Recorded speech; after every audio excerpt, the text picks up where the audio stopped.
Bismillah wa salatu wassalamu ala Rasulillah wa ala alihi wa sahbihi ajma'in amma ba'd.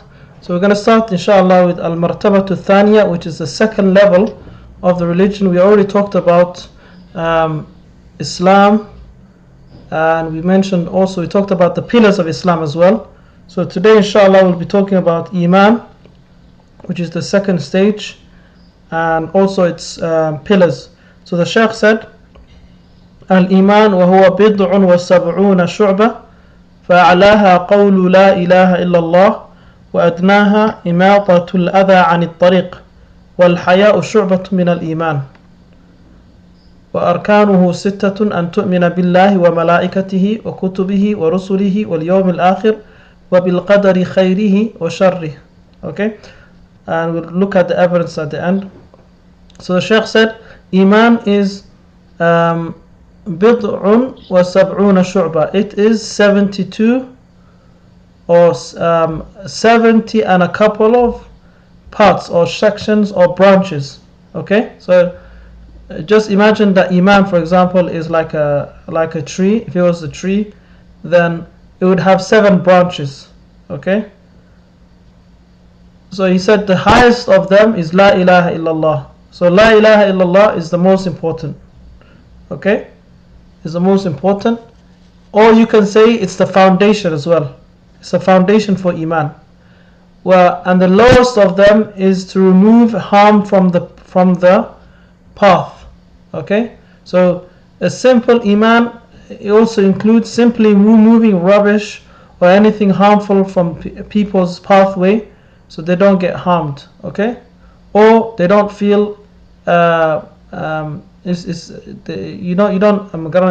you help people and you remove harm from the streets. Even that is included in Iman. Something so simple and basic, and a part of being a good person is and showing like good manners is a part of Iman as well.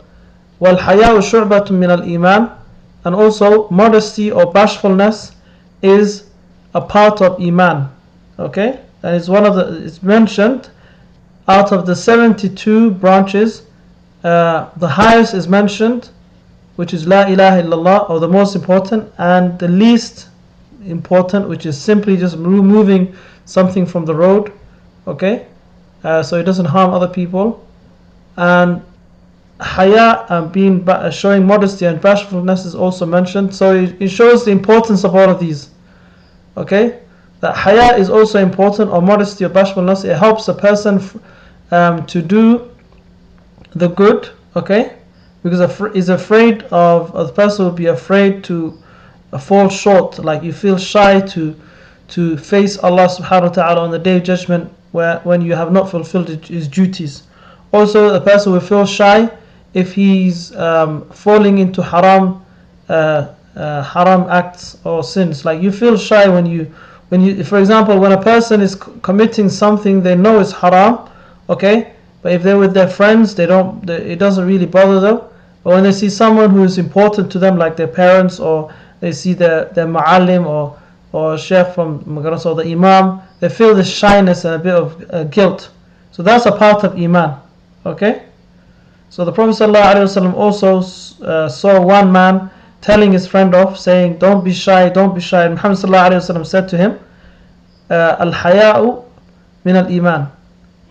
Haya, or bashfulness or modesty, being shy, normally people they associate it with it being negative. There's a negative connotation.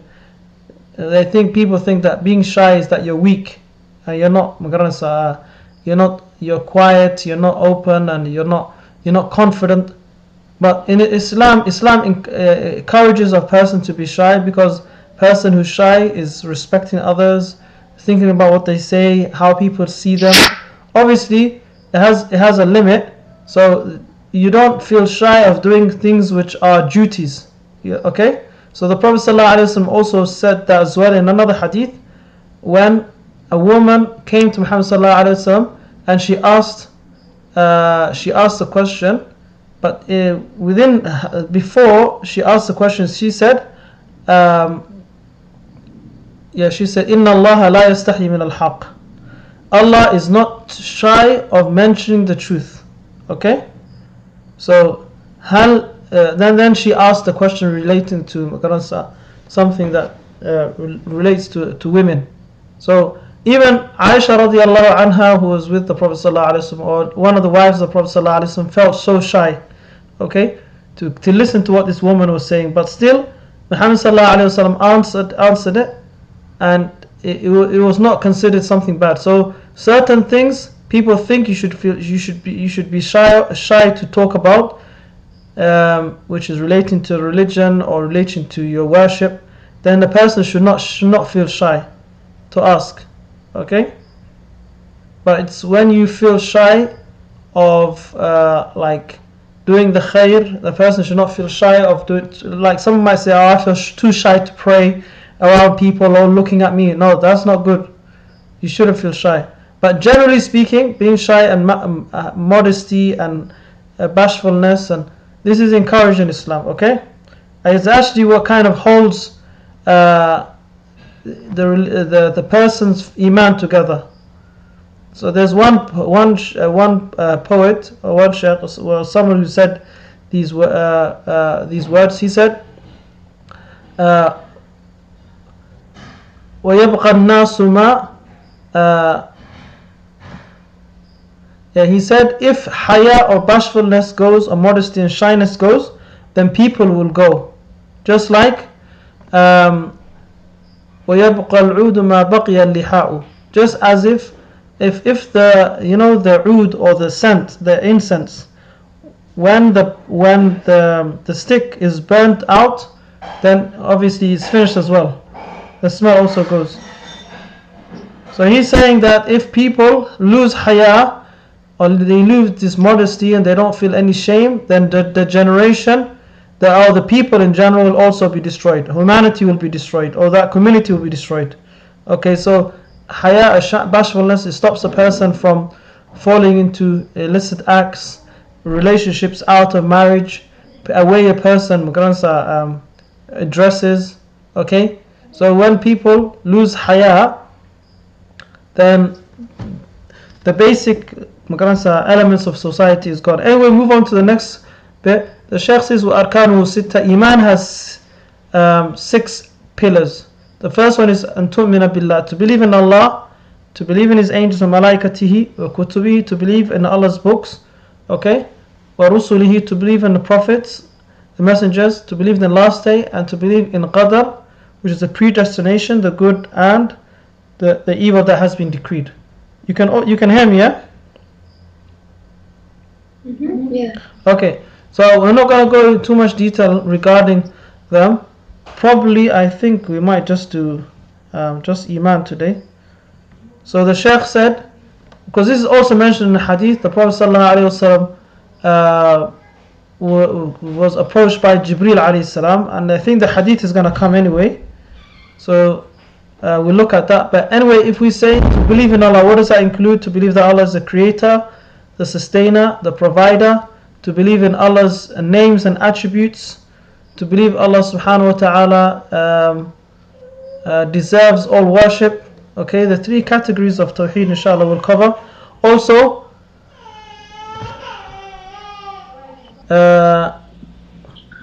so to believe in Allah subhanahu wa ta'ala and to fulfill Allah's rights, okay, which is to worship Him and to believe in Him and to trust Allah subhanahu wa ta'ala, and also to believe in the angels, to believe that the angels, some of them have names. If we know of their names, to believe in these, to accept these names, and to know, like for example, Angel Jibreel.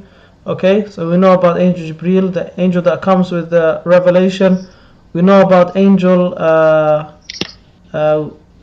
We know about the angel of death that takes the souls. We know about angels that control the clouds. We know about angels that will question a person in his grave. So to believe in angels, so it's a part, because we don't see the angels, but it's a part of Iman and believing in the unseen. Okay, and also knowing that they have duties and they exist. Okay, and not to deny them. The next is وَكُتُبِهِ, to believe in Allah subhanahu wa ta'ala's books. So to believe that Allah sent down books, Allah sent down the first, like Allah sent down the Torah, the Injil, and the Quran. These are the main three books. Okay, and also there was a book given to Dawood alayhi salam, which is called Zabur, and Musa alayhi salam was given the Suhuf, but we don't know if the Suhuf is the same as the Torah. But anyway, we know that all these books have been changed and distorted except the Quran. Okay, and the Quran has the message of those previous books. Okay, so if the person believes in the Quran, he will also believe in the Torah that Musa alayhi salam was given, and the Injil that Isa alayhi salam was given. Okay, and the Quran is وَمُهَيْمِنًا عَلَيْهِ. The Quran is a criterion, and by reading the Quran, if you were to compare the Quran and the Bible, you will know that in the Bible there is truth, and there is a mixture of fabrications and lies. Same with the Torah. But we believe the stance of the believer is, you believe what is mentioned in the Quran, that is also mentioned in the Injil and Torah, and you deny what is not, what contradicts it, or what has been kept silent and is not mentioned in the Quran, you keep quiet regarding as well. So for example, in the Quran it has a story of Adam alayhi salam, and it's also mentioned probably in the Bible. Okay, so you might find some details in the Bible that talks about how, for example, Adam ate an apple tree. Okay, I don't know if it's in the Bible, but they always make it out like it's an apple tree. That's why he has the Adam's apple and all of that. So that information, we don't have it in the Quran. So you don't say, oh, that's false, but you just keep quiet. You can actually mention it, but you don't completely say it's truth. Okay, but then there's other information that some people have included where, for example, there's a prophet who's wrestling with God and he overpowers God. That we cannot believe in that, because that's completely against the Quran and Sunnah. How could a human being who fight with, it's mentioned in the books, so that completely contradicts the Quran, so that's completely false. Again, another example, they say that Allah got tired on the seventh day. Allah created the heavens and the earth, and the creation in 6 days, and then he rested on the seventh. Okay, but the Quran says وَمَا مَسَّنَا مِن لُغُوبٍ, we did not become tired. Allah says we never became tired. We created the heavens and the earth in 6 days, and we never get tired. So that contradicts the Quran, and you deny that. Does that make sense? Yeah, so what I don't, if there were stories that were in the books that came before the Quran, yeah, like and the flooding and everything else, why was it like said again in the Quran? Do you get what I mean? Why was it mentioned again in the Quran? Like, you know how this thing's, like there was already a story in a book that came before. It's because one of the reasons is so the people are able to accept the Quran as well. So for example, it's a continuation.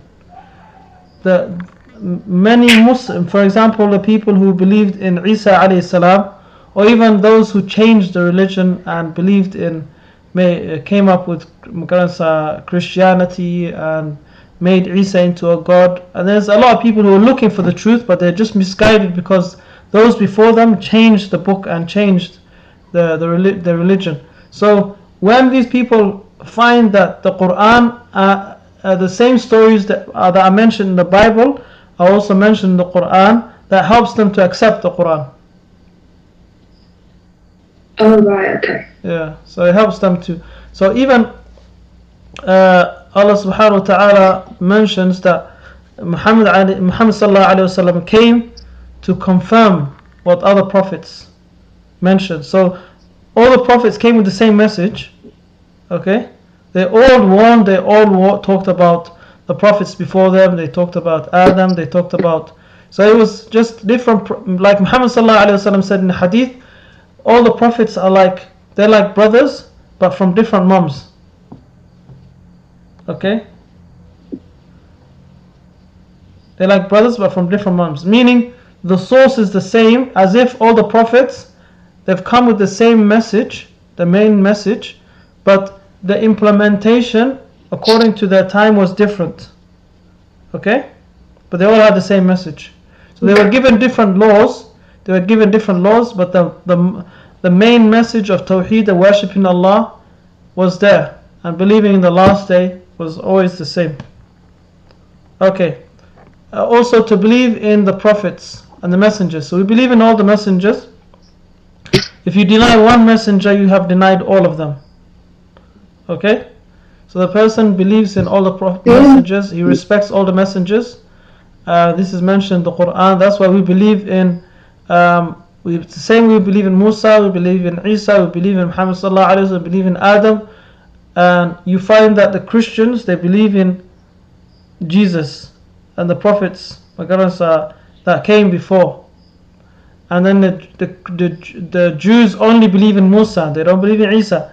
So the Muslims believe in all the prophets. Some people say they're Muslim because they don't believe in the Prophet. So they say that there are people who say they only follow the Quran. Yeah. Do you know what I was say that again? Muslims who don't believe in the Prophet. There's some people who say that they're Muslim, they say that they believe in Allah, and they just don't believe in Muhammad sallallahu alaihi wasallam. Yeah. So like they say they like so they follow the Sunnah, like just follow the Quran. Yeah, that's a big problem, because a lot of those people who say that, they just follow, they believe in Muhammad sallallahu alaihi wasallam, but they don't follow the Sunnah. But they give another reason. They say that the hadith is confusing, and there's some weak hadith and there's some strong hadith, and we're just gonna follow the Quran. Okay, but they say they believe in Muhammad sallallahu alaihi wasallam. I talk about like the ones who just believe in him at all. Like they believe in other prophets, just not him. Okay, no, then that's gonna be a problem, because if you deny one prophet, you deny all of them. Okay. Yeah, because they all came with the same message, and they were all saying, believe in the prophet that's gonna come after me.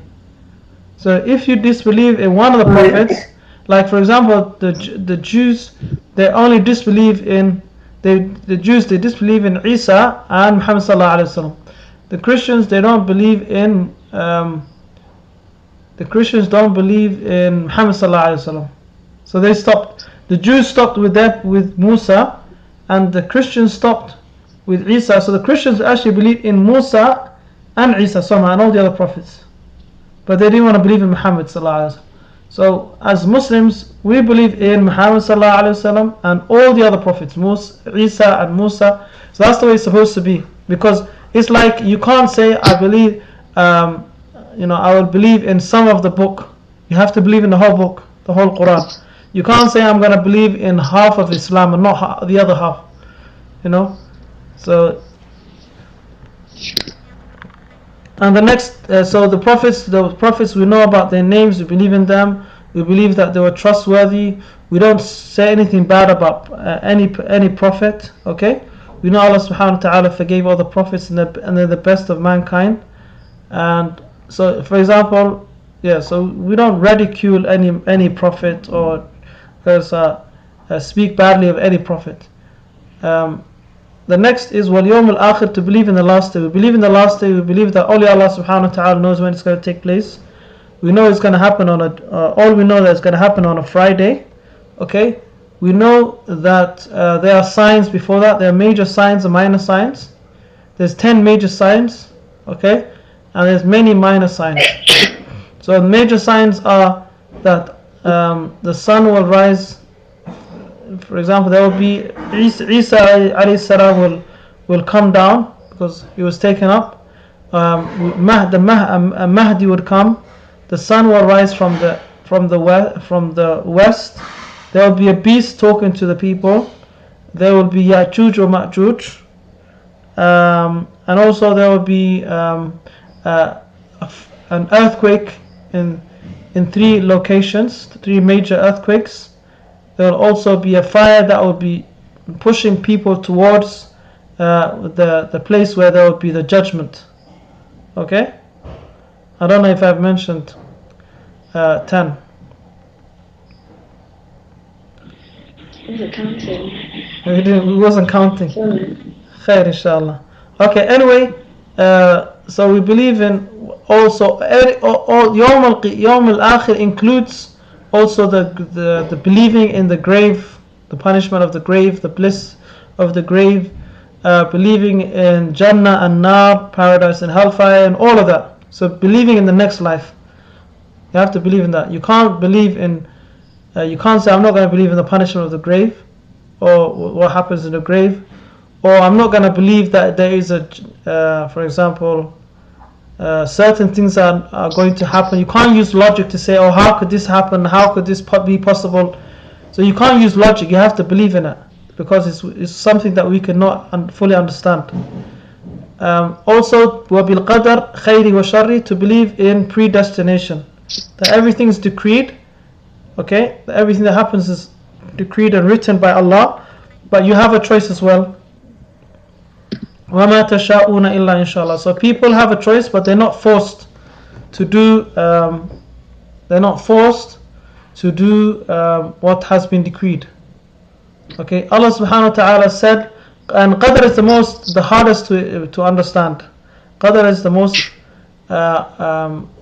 Out of all of them, Qadr, predestination, is hardest to understand because it's based on Allah's knowledge and Allah's ability. But what we need to know is that, one, that Allah subhanahu wa ta'ala is just, and nobody's going to be forced to do something that, that they didn't want to. Allah's not going to force people to do something. But Allah has a choice, Allah has a will, and nobody can do something except with Allah's will. So Allah gives the permission for certain things to happen, or for things to happen. Then a person might say, why was shaitan created? Why did Allah allow shaitan to be created? Or why did Allah create shaitan and allow him to do what he does? Then we say, from shaitan's existence there is some benefit. Without shaitan, life will not be a test. Okay? Without calamities, without natural disasters, that life will not be a test. Because we believe life is a test. The Shaykh gives us evidence, and he says, وَالدَّلِيلُ عَلَى هَذِهِ الْأَرْكَانِ السِّتَّةِ. The evidence for the 6 pillars is, I think, should I explain this? Okay, I'm not going to go into the evidences, inshallah. I think I'll leave that for next lesson. Okay? I'll leave that for next lesson. If you have any questions, inshallah. Because I think I've gone into detail on each one. I think, let me see. He doesn't bring. Yeah, actually, I'll just read it, inshallah. I'll read it. I'm not going to go into detail, so it can be together. So the Shaykh says, what the evidence for these 6 pillars are, the Shaykh says, ليس البر أن تولوا وجوهكم قبل المشرق والمغرب ولكن البر من آمن بالله واليوم الآخر والملائكة والكتاب والنبيين. Okay, one sec. Yeah, so the verse says, righteousness is not that you turn from east to west, you turn your face east to west, okay, meaning turning to one direction or the other direction. So meaning that Iman is not only the physical aspect. Some people think if you're just fulfilling the physical or the practical aspects of faith, then you're actually practicing the religion. But Allah subhanahu wa ta'ala says, but righteousness is when you believe in Allah and the last day and the angels and the books, or the book, and you believe in the prophets. So Allah subhanahu wa ta'ala is talking about the importance of Iman, which is to believe the 6 pillars of Iman that we talked about in your heart. Okay? And then he says the evidence for Qadr, the evidence for believing in predestination, predestination or destiny. Allah subhanahu wa ta'ala said in the Quran, Inna kulla shay'in khalaqnahu biqadar. And everything we have created it in decree, or with decree. Everything's been decreed.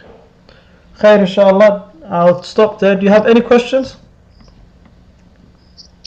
No. If I think of any, I'll ask next time, inshallah. Inshallah. Khair, inshallah. What about... Stop at 8:30. Okay then, inshallah. Jazakumullah khairan. Yeah, so the Sunday that's